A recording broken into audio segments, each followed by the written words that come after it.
Great to have you with us tonight, folks. Thanks for watching The Ed Show. I have to tell you, I absolutely loved it. We knew this was going to happen. The gloves finally came off. Moments ago, 7 of the Republican presidential candidates wrapped up a debate in Las Vegas, and for the first time, the gloves have come off. The first target was Herman Cain's 999 tax plan. Are you saying that the state sales tax will also go away? No, that's an apple. Okay. We're replacing a bunch of oranges. Okay. So then Governor Perry was right. No, he wasn't. He was mixing apples and oranges. Well, but will the people in Nevada not have to pay Nevada sales tax and in addition pay the 9% tax? Governor Romney, you're doing the same thing that they're doing. You're mixing apples and oranges. You're going to pay the state.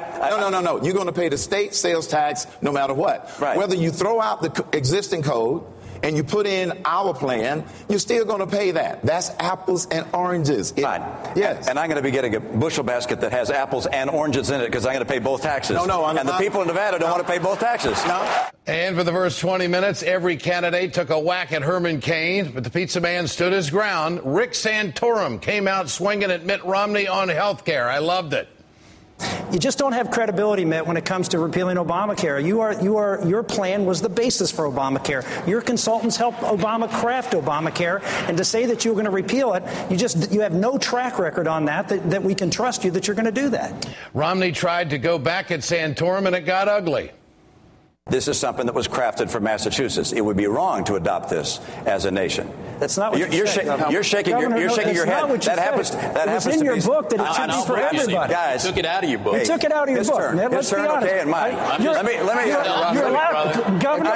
I'll tell you what. Why don't you let me speak? You're allowed to let me speak. You're allowed to change Rick, your you had your positions. chance. Let me speak. Change the facts. Rick, you had your chance. Let me speak. You're out of time. You're out of time. He ate into your time. I'm sorry, Rick. I'm sorry. I haven't had a chance to respond yet because you were interrupting the entire time I was trying to speak. And Newt Gingrich wanted a piece of the action, but Romney shut him down.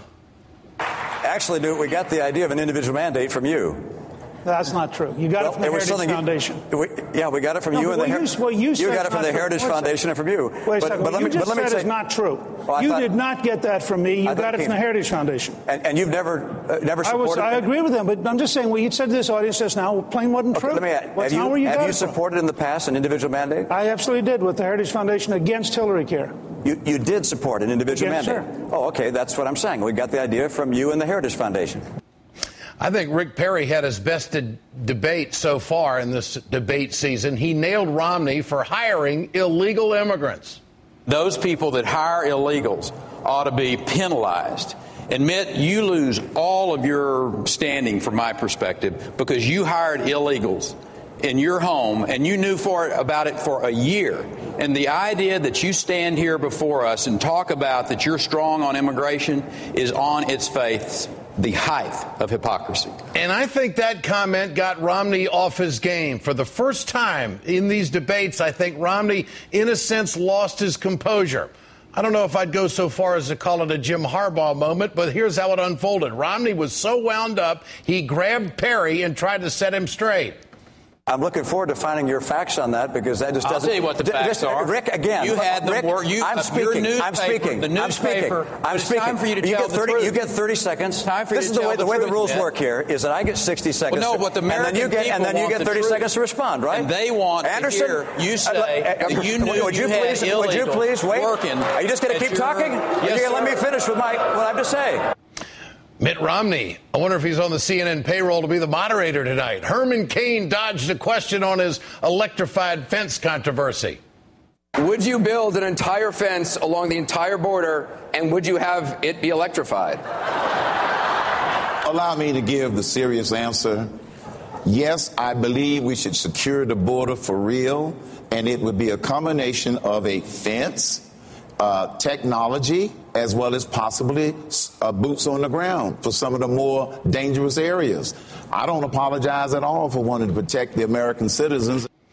I tell you what, Herman Cain is the front runner in the most recent polls. I don't think he was hurt at all in this debate tonight. I think Perry had his best evening.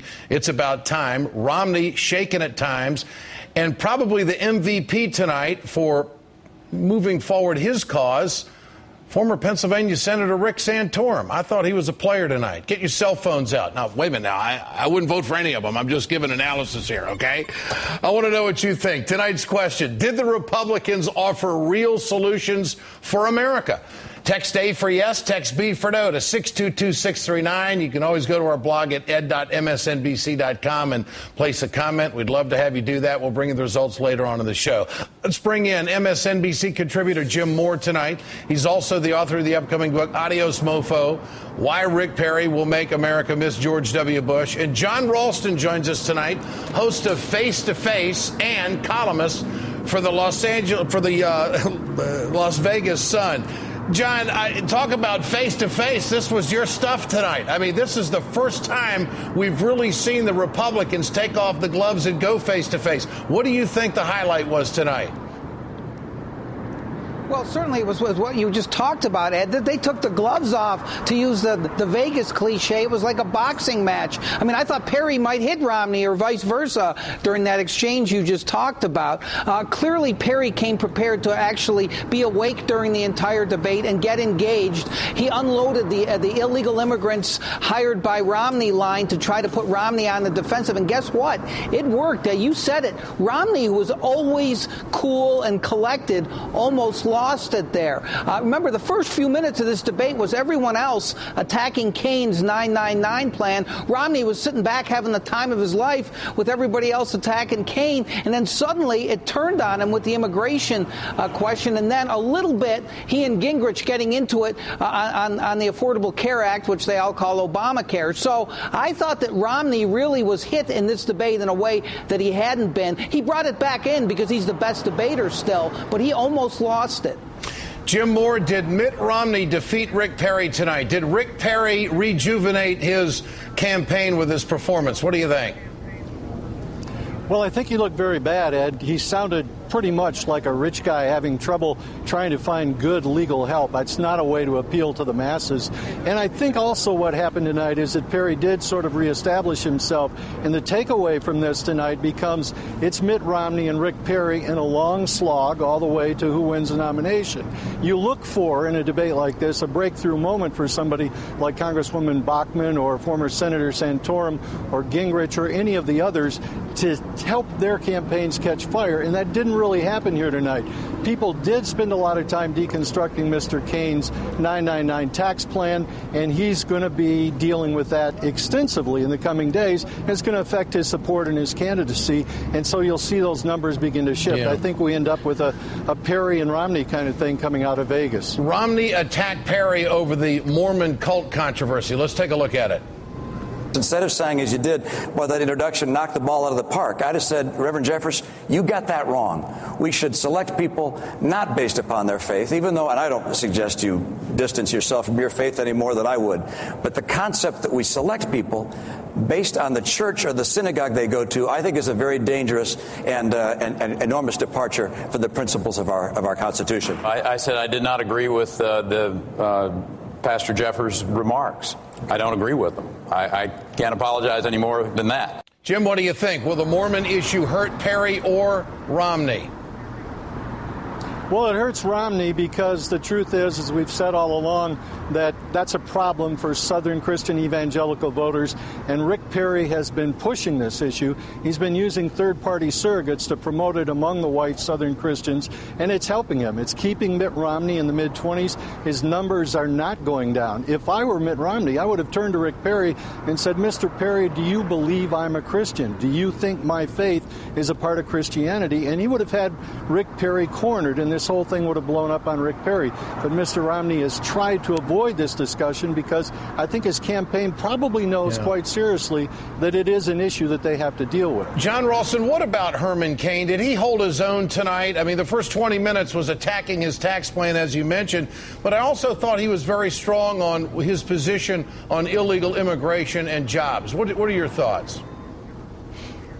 Well, you know, he got himself into trouble on illegal immigration with the electrified fence and the alligators in the moat. But I thought he came very well prepared, as he said, to talk about it seriously. I thought he had some good defenses of the 999 plan, which has not held up to scrutiny, but sounds good on its face to a lot of people. Kane's problem is he has no campaign infrastructure. You ask him who his advisors are, and he says it's a secret. He's got some accountant from the Midwest who he says came up with the 999 plan. So I think he has some of those systemic problems in his campaign that will be a problem. But he sounds better as a normal person, I think, than some of the smoother politicians, whether it's Romney or Perry, who was certainly smoother tonight. Just let me say one quick thing about the Mormon vote, if I could, here in Nevada. And it's interesting because here in Nevada, the Mormons are only 7% of the population, but they vote in big numbers in a Republican caucus. That could be an issue for him. But nationally, it's changed a little bit.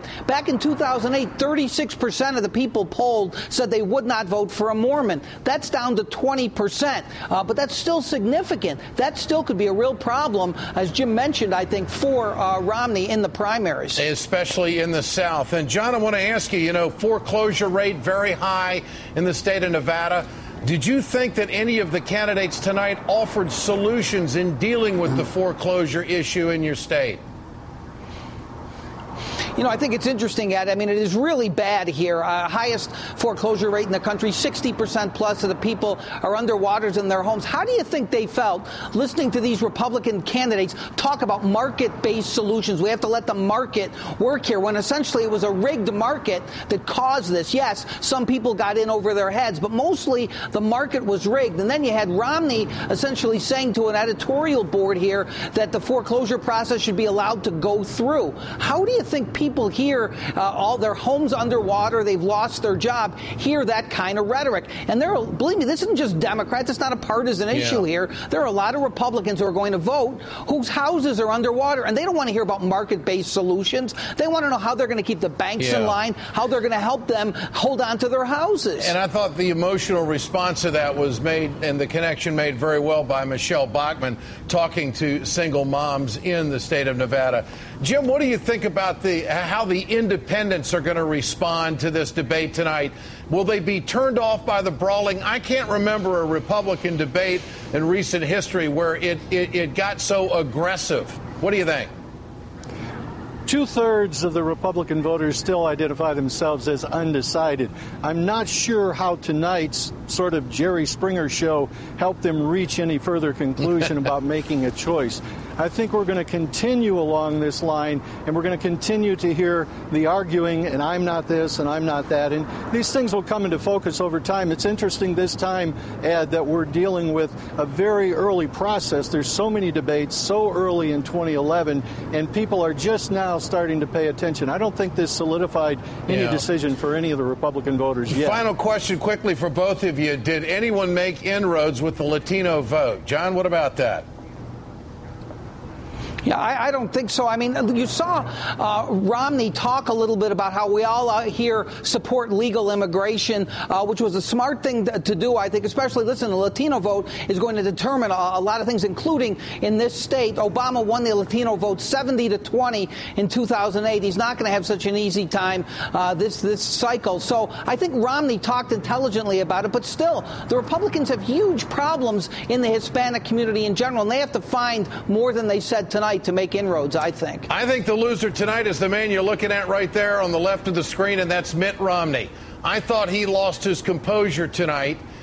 He tries to be a domineering force and really interrupted the debate and started talking about the rules of conversation. I thought he lost his poise tonight, and I think that he didn't do himself any favors. Maybe we saw the real Mitt Romney tonight under pressure. Jim Moore, John Ralston, great to have you with us tonight from Las Vegas. Remember to answer tonight's question there at the bottom of the screen and share your thoughts on Twitter at Ed Show. We want to know what you think. And coming up, much more on the big Nevada debate.